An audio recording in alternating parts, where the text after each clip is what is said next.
Cansado, francamente cansado. Ha sido una gestión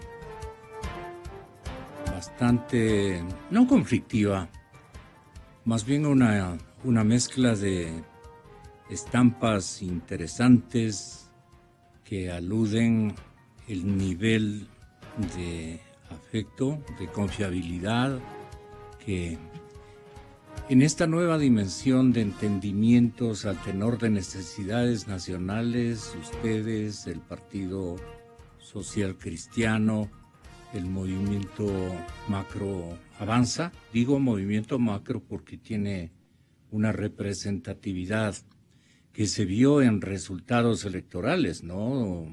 En la última convocatoria.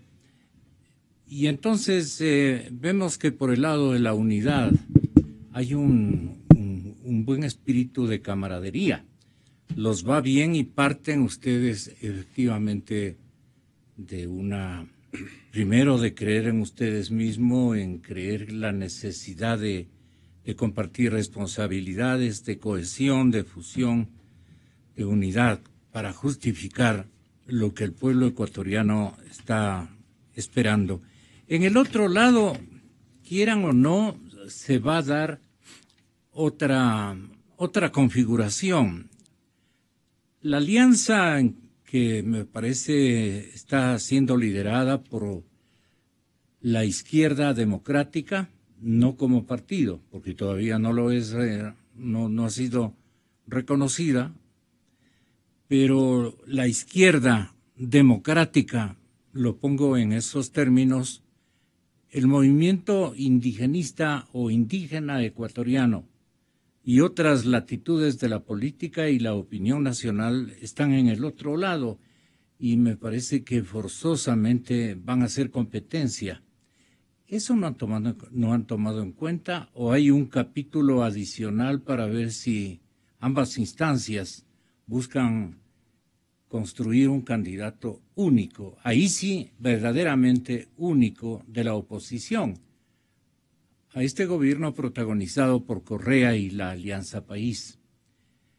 Eso sería un milagro, pero lo que están logrando hasta este momento, por lo que vemos en el álbum fotográfico que construyó ayer la prensa nacional, los impresos ecuatorianos, con gestos y adherencias muy espontáneas, a fuerza de risa se puede hacer política y se puede hacer país. Así es que mi cordial bienvenida, señoras y señores, a nuestro invitado Paul Carrasco, el prefecto de la querida Azuay, con muchos simpatizantes en la queridísima ciudad de Cuenca y naturalmente a la expectativa de lo que ustedes puedan resolver en las próximas semanas, que en definitiva tiene características de regla de oro en el movimiento de ustedes, en la unidad. Muchas gracias, Paul, por estar aquí. Ahora sí podemos conversar más tranquilamente. Buenos días, Gonzalo, buenos días a la ciudadanía de Quito y de todo el Ecuador que nos escuchan. A ver, yo sueño con un país donde la gente realmente viva mejor, pero sobre todo un país donde la gente viva en paz, donde el señor que nos escucha, o la señora que está yendo en el vehículo, o que está en su mercado, o en la tienda, o en la casa, no se levante todos los días con un sobresalto, no se levante todos los días con ¿y ahora qué harán estos políticos? Y no pongo los epítetos que vienen normalmente después. Yo sueño con un país en donde la gran mayoría pueda producir, pueda trabajar. Yo sueño con un país fundamentalmente donde la gente pueda decidir. Y estoy convencido de que para que eso se dé, es necesario que quienes hacemos política, que quienes administramos los territorios, demos el ejemplo. Y permitamos que la gente sueñe y la gente tenga nuevamente esperanza. 40 años, si no es más, el país ha vivido de 3 características. 1, del petróleo. 2, de más impuestos. Y 3, de la pelea fundamentalista y sectaria de los políticos. ¿De quiénes hacemos políticos, Gonzalo? Entonces, no, yo no me junto con esos porque esos son los amarillos y los amarillos no valen. No, yo no me junto con los de acá porque esos son tomates y los tomates no valen. Y peor con esos rojos medio azulados, tampoco. Sí, rojos tendiendo a azul o mezclado. Esa es su descripción. Sí. Rojos medios azulados. Y entonces, Sí, permítame que me ría, sí. Y entonces, no necesitamos un gobierno ni un país para una persona y para un partido. Yo sé que muchos sectores a lo mejor se pueden burlar, se pueden decir, este señor Carrasco está loco. Pero creo en la posibilidad de un país donde los políticos dejemos por primera vez de pensar en nosotros, de ser políticos, Gonzalo, y ser personas. Y siendo personas, ¿cómo se la consigue? Yo creo que sintiendo lo que la gente vive, acercándonos a la gente. ¿Sí? No se puede estar hablando y elucubrando aquí, yo soy socialdemócrata y no me hablo con el de acá. Y la realidad del país, a la gente la ideología le tiene sin cuidado. ¿Sí? La gente no come de ideologías, la gente no produce con las ideologías, produce con medidas pragmáticas. Con las soluciones. Con las soluciones. Y tiene empleo con las soluciones. Entonces, ahí es cuando yo me he comprometido, más allá de mi prefectura en la provincia de La Suay, a hacer un ejercicio personal por este Ecuador, a tratar de que los políticos, los sectores políticos, nos unamos. Nos unamos, dejemos de lado las ideologías, por lo menos por este momento. Entonces, ahora que conoce a Jaime Nebot, por ejemplo, ¿qué piensa usted de él? A ver, yo pienso que de todos, pienso que la gran mayoría de Jaime Nebot, sí. de Jaime Nebot, una persona que cumple la palabra, uno. Dos, sí, que hay cómo hablar, definitivamente. Tenemos diferencias, pero hay cómo hablar y cumple la palabra. ¿Qué diferencias usted ha detectado? Básicamente, primero en ciertas formas de hacer la política, ¿no? En donde, bueno, yo tengo 30 años menos que Nebot, no sé, tal vez debe ser unos 30, claro. Sí, o unos 25 años. Él tiene el modelo de Febres Cordero. Yo creo que... Innovado naturalmente con rasgos muy modernos. Ya ha cambiado, ¿no? Desde luego. Pero lo que sí le voy a decir, no tiene el modelo fundamentalista de algunos amigos míos de la izquierda, ¿sí? Que creen que son dueños de la verdad, ven para arriba, con todo el respeto que se merecen, ¿sí? Y de la extrema izquierda. Entonces yo sostengo que con Nebot hay como hablar. ¿Soberbia contra los conservadores, contra la derecha? ¿Perdón? ¿Denota esta gente de la izquierda, los ultristas, digamos, un divorcio absoluto con la derecha en momentos en que el país necesita? Sí, yo lo que pienso es que el país necesita la unión de todos para una etapa de transición. Y ahí hay gente que realmente con la que se puede hablar, como Paco Moncayo, digo yo, a quien le respeto mucho, al general Moncayo, Enrique Ayala Mora, Pepe Chávez. Yo creo que hay gente con la que, el mismo Unidad Popular, allí hay gente con la que se puede hablar y mi esfuerzo es de que nos sintonicemos con la gente. Y la gente lo que quiere es que ya paremos un tiempito, dejemos de discutir entre nosotros y consolidemos una unidad política, no para ganar solo las elecciones, Gonzalo, porque ese es el gran problema, sino para ganar las elecciones, sino para gobernar, porque lo más difícil, ciudadanos y ciudadanas que nos escuchan, es, primero, ganar las elecciones es fácil, más difícil es gobernar, pero lo más difícil es salir bien, para que otro venga y pueda hacer mejor las cosas. Eso es lo más difícil. Fíjese usted lo que le pasa al presidente Correa. Empezó muy bien y sale muy mal. Esa es la verdad. Entonces, yo hago un llamado a los sectores políticos. Pero y en la unidad estuvo de maestro con una conferencia que él le denomina magistral. ¿Usted cree que ha sido un gobierno magistral? Magistralmente malo. Sí. Sí. No, yo Permítame que me ría un poco, pero sí, nos ha demostrado de forma magistral lo que no hay que hacer. La cantidad de fórmulas con las que les convenció a los chicos. El mayor parece que tenía unos 20 años. Los demás eran chicos de 15, 16, 17, 18 años.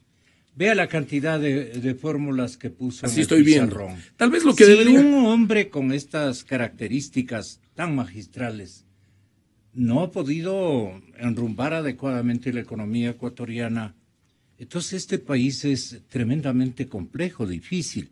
¿Cómo es que usted, que no sabe hacer ninguna de esas fórmulas, segurísimo que está no aspirando por lo menos ser binomio? No, yo no estoy aspirando a nada y ya le voy a explicar eso, pero fíjese una cosa, justo ese es el problema de este país. Los políticos elevados somos lo mejor, conocemos la realidad, somos magistrales, estructuradamente académicos. Yo no soy un académico, yo me considero un ser humano, pero la mayoría de políticos son todos unos sabios sobre el proceso. Con todo el respeto que se merecen, porque yo también hago política. No vino de la Grecia entonces. No, yo no vine de la Grecia. Yo vengo de Nabón, ¿sí? Donde tuve que sembrar papas, tomate para sobrevivir, tomate de árbol para sobrevivir. Esa es mi formación. Al colegio. Sí. Y de ahí, claro, de ahí al colegio, y mientras estaba en el colegio trabajaba. Entonces, la historia de todos. Esa es la historia de todos. Entonces, ¿qué es lo que sostengo? Hay que aterrizar. Y el presidente puede ser un magíster, pero no ha podido mostrar, ¿sí?, cómo se administra un país con principios fundamentales, es decir, el ahorro y la producción. Si usted quiere gastar plata, tiene que generar plata, ¿sí? Y todos sabemos en la casa que si usted para épocas malas tiene una libretita de ahorros o tiene un terrenito o alguna cosita que pueda para vender después cuando ya no tiene nada, cuando no tiene ingresos o no tiene trabajo. O sea, para usted eso la producción es clave, ¿no? La producción es clave. Es decir, yo ya no hablo de redistribuir la riqueza, sino yo hablo de generar equidad en las oportunidades de acceso a la producción. O sea, usted masificar cree en la producción. Una economía social de la producción. Economía de producción. Sí. Pero el secreto de su propuesta está en la distribución.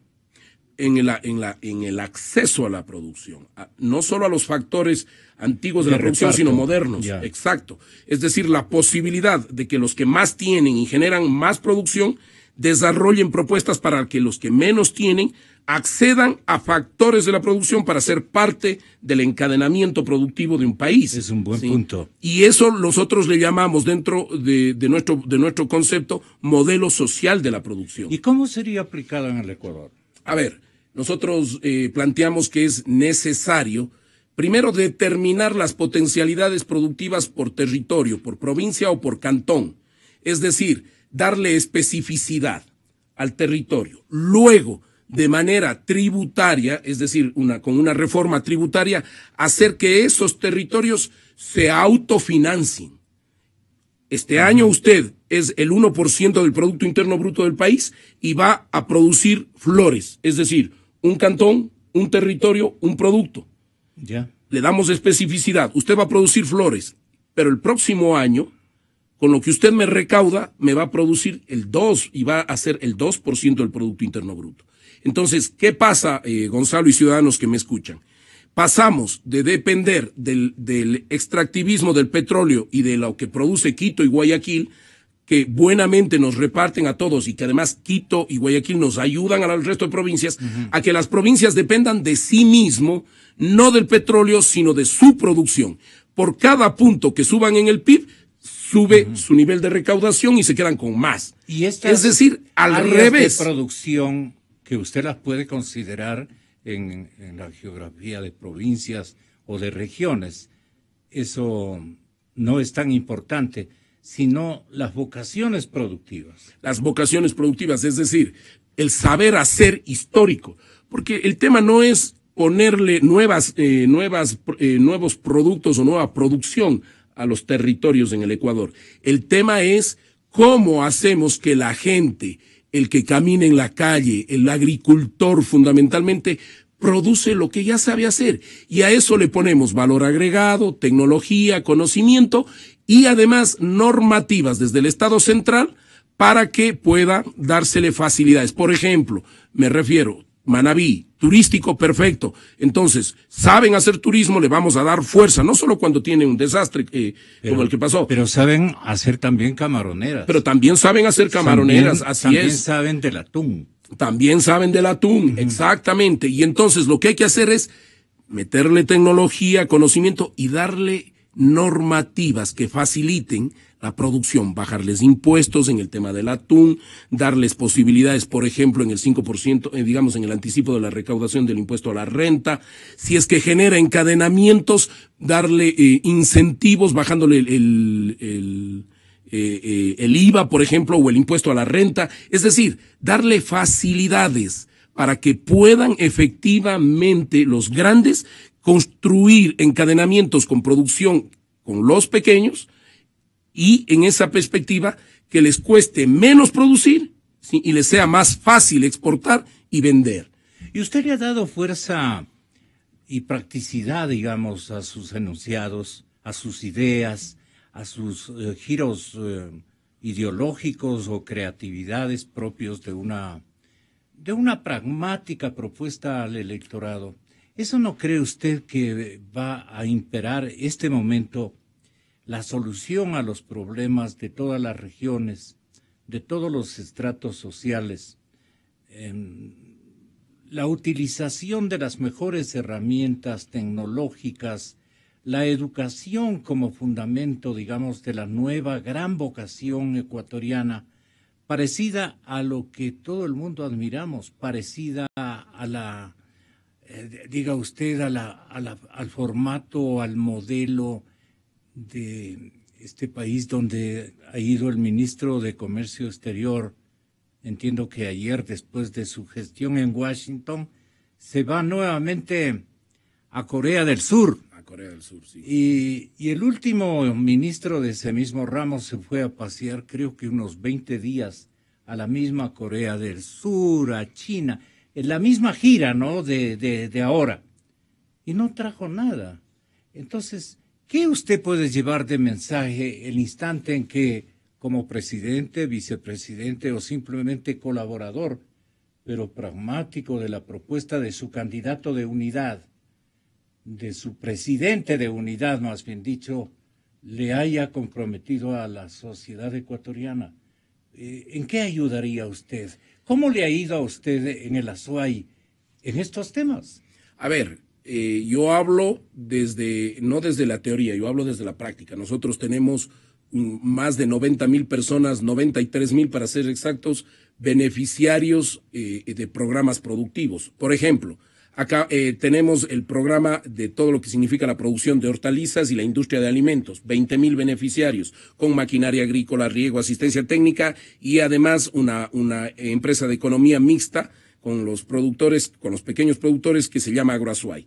Por otro lado, tenemos un modelo de producción de leche, ¿sí?, con 5,000 pequeños productores asociados, y es un modelo de economía mixta también. Tenemos otro modelo de economía mixta que está funcionando el día de hoy con productores pequeños de aves. Hay una zona que produce 60,000 aves pollos a la semana, y no tenían en dónde vender. Acabamos de instalar, sí, pequeñas tercenas populares, sí, administradas por estudiantes, y en donde los pequeños productores pueden vender. Son tercenas que se abren al mercado. Tenemos 3 ferias para los pequeños productores que se abren todas las semanas, también artesanales. Tenemos el distrito del calzado y el distrito de la joyería. Lo único que nos ha fallado es el proyecto del parque industrial. ¿Qué porcentaje del PIB azuayo cree usted que ha aumentado con todos estos esbozos? Bueno, nosotros estábamos siendo el 4.5, hoy somos de nuevo el 5.5 del PIB nacional.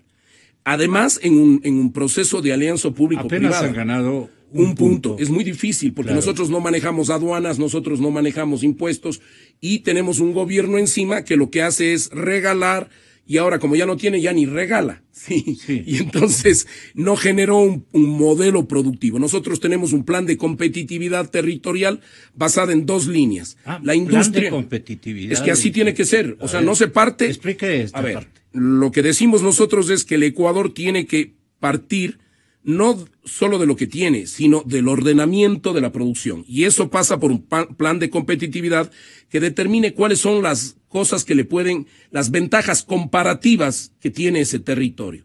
Y entonces, en el caso de la SUAY, hace años hicimos un diagnóstico y tenemos como dos líneas claves, la industria del diseño y la industria de los alimentos. Sobre la industria del diseño y la industria de alimentos hemos montado los programas y en clara asociación con las universidades y con las universidades que han querido, obviamente, sobre todo las particulares, porque las públicas tienen mucho miedo a aliarse con nosotros porque el gobierno les presiona, y también con los empresarios, ¿no? Tenemos un sistema de cooperación con la mediana y la gran empresa para los pequeños. Entonces, en ese esquema, yo creo que hemos tenido éxito en la práctica. En el ámbito del diseño, ¿nos podría explicar las industrias qué ingresa? Lo que llamamos, las industrias del diseño, hablamos de cerámica, ¿sí? Que es una de las potencialidades, hablamos de joyería, ¿sí? Hablamos de zapato, que somos los segundos productores a nivel nacional con Gualaceo, hablamos de la línea blanca, ¿sí? Que ha tenido dificultades, hablamos del sombrero de paja toquilla, que nosotros somos los primeros productores de sombrero del famoso Panama Hat. Sí, así que entre de las 10 líneas, las 5 que recuerdo que son las claves y en las que nosotros trabajamos. Y en la industria de alimentos está lo de lácteos, frutales, hortalizas,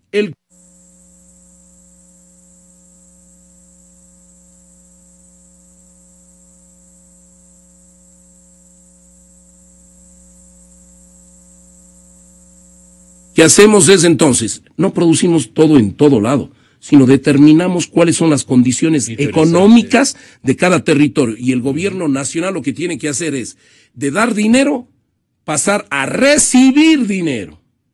Y entonces le damos la vuelta, porque cada año, durante 4 años, le decimos, por ejemplo, a la provincia de Santa Elena, señores, esta es su potencialidad. Usted tiene 3 líneas de producción. ¿Cuánto va a subir año a año? ¿Y cuánto me va a entregar a mí? Y este no es un modelo mío, este es un modelo del País Vasco. Los Landers alemán también tienen una forma de funcionamiento parecido.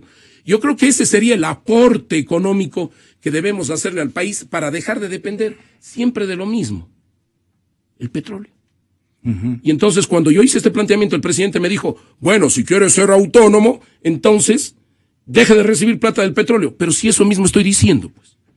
El petróleo es una bondad de la naturaleza que debería ser una reserva, ¿sí? Y servirnos justo para estas épocas, cuando no tenemos dinero, y entonces cuando hay crisis internacional, el Fondo de Reserva Internacional debería ser el del petróleo, que garantiza la circulación y la liquidez en el país. Casi me convence a mí personalmente el modelo. No, le felicito. Gracias. Bueno, algunos dicen que estoy equivocado, pero son utopías sobre las cuales hermosas hay que trabajar. Utopías, créame, y no son para nada imposibles de poder lograrse. Y eso se puede lograr unidos.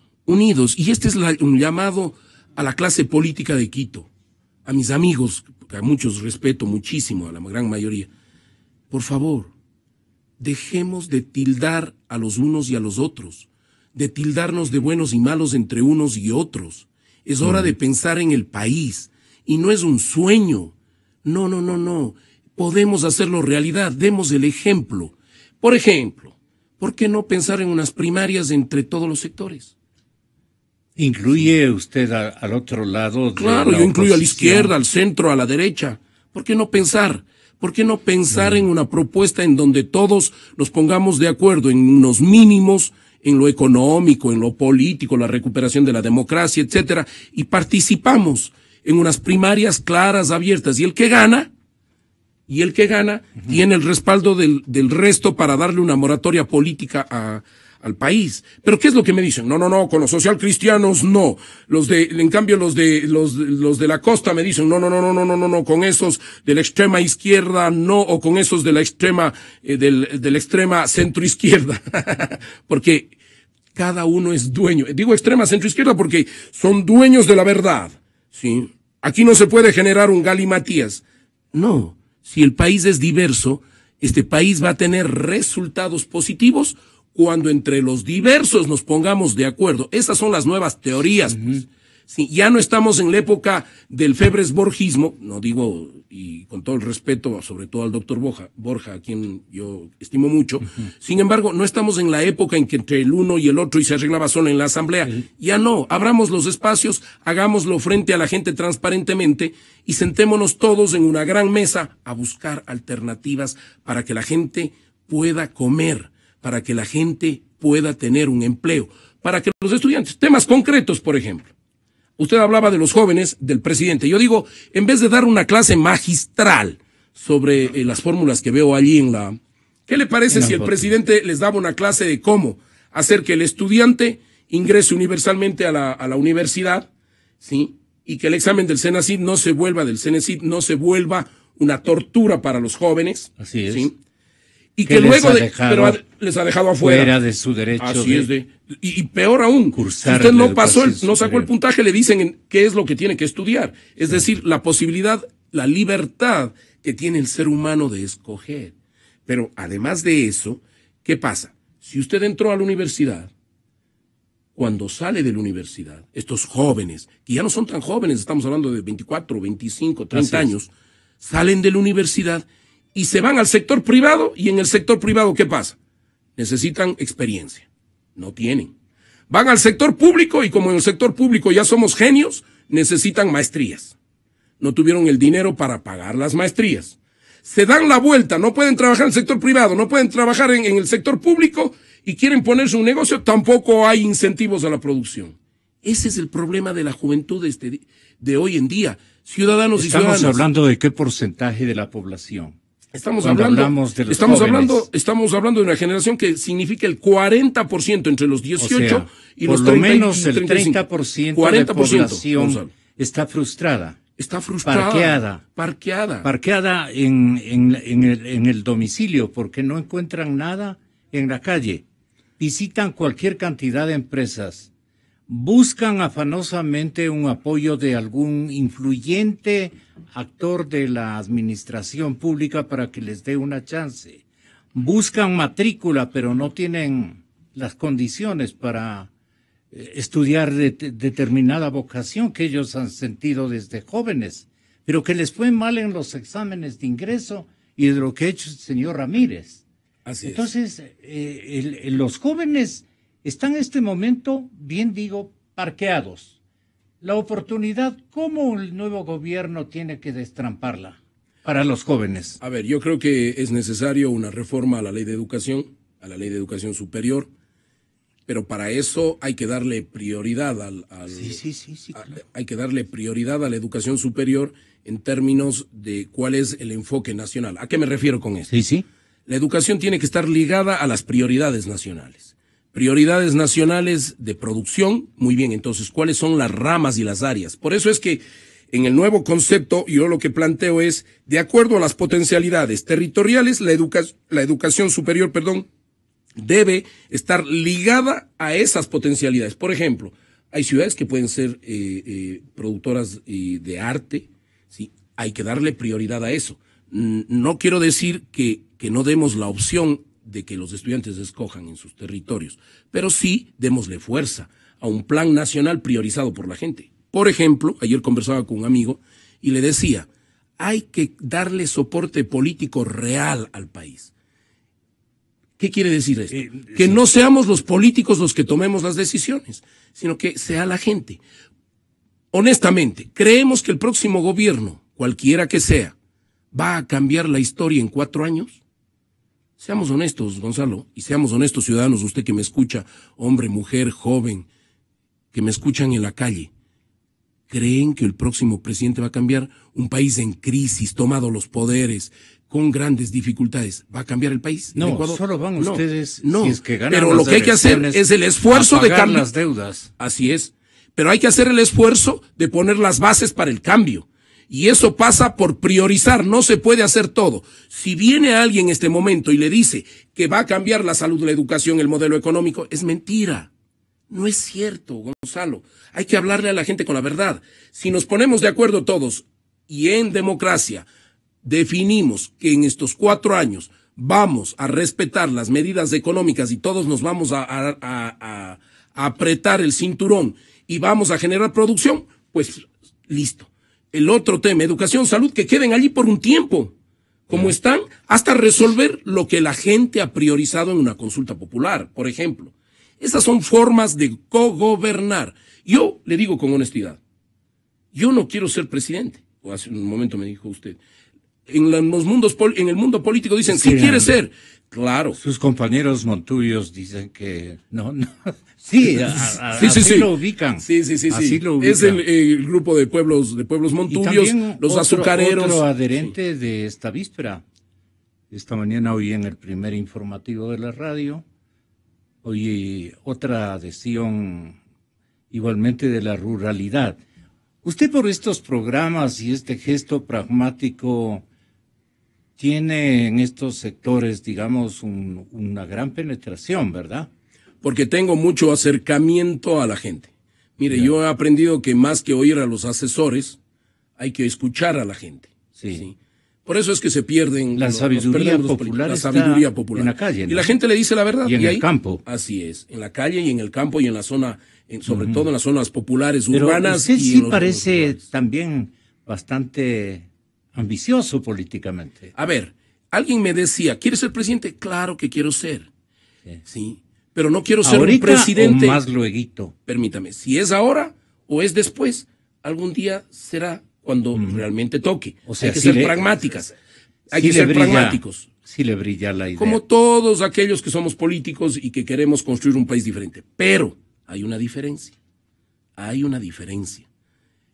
Una cosa es ser presidente solito e intentar, otra cosa es lograr un consenso nacional. Ya. Si yo no soy esa persona que logre un consenso nacional y es otro, pues hay que apoyarlo.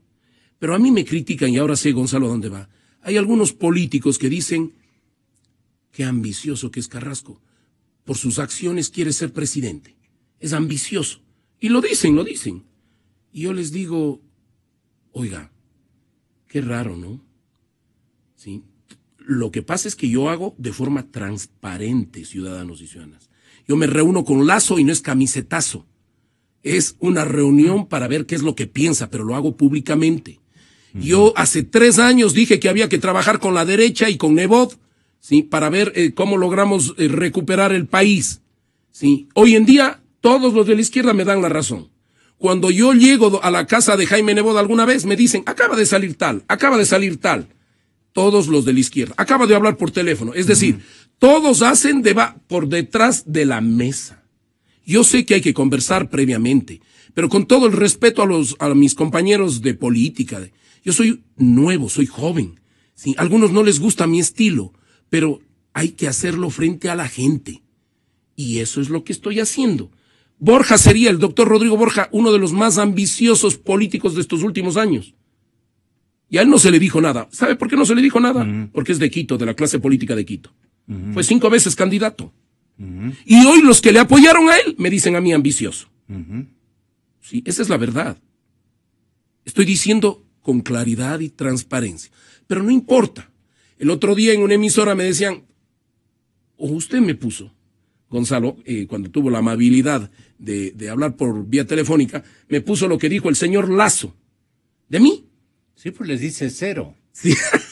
Está bien, pues. A lo mejor eso mismo significo. Pero no me voy a resentir por eso, porque yo priorizo el país. En política no hay enemigos, hay adversarios. Y yo no soy de este gobierno donde odio al que no piensa como yo, o simplemente le tildo de traidor. O estás a mi lado o estás con nosotros. Así no funciona el Ecuador. Muy bien. ¿Sí? Esa es la verdad, Gonzalo. Paul Carrasco, prefecto de la SOAI, miembro popular del movimiento Unidad, ha estado con nosotros. Ustedes le han conocido más a fondo. Me ha encantado escucharle en sus programas, en sus anhelos pragmáticos, aunque equivoque en algunos giros de carácter político y aparezca como otra persona, mucho más entusiasta, mucho más, vamos a directo, por favor, mucho más pragmática, como vuelvo y repito, y ambiciosa. Así es que la ambición Es bueno, jóvenes, de la manera como practica Paul. Hasta pronto y muchas gracias. Gonzalo, muchas gracias, y a todos ustedes que tengan un lindo día y lo tengan en paz. Gracias. Nos quedamos en el tema el IVA y la inflación. ¿Saben quiénes? Explican. En clarito está Sebastián Oleas y Vicente Albornoz. El siguiente programa es de clasificación O, de opinión.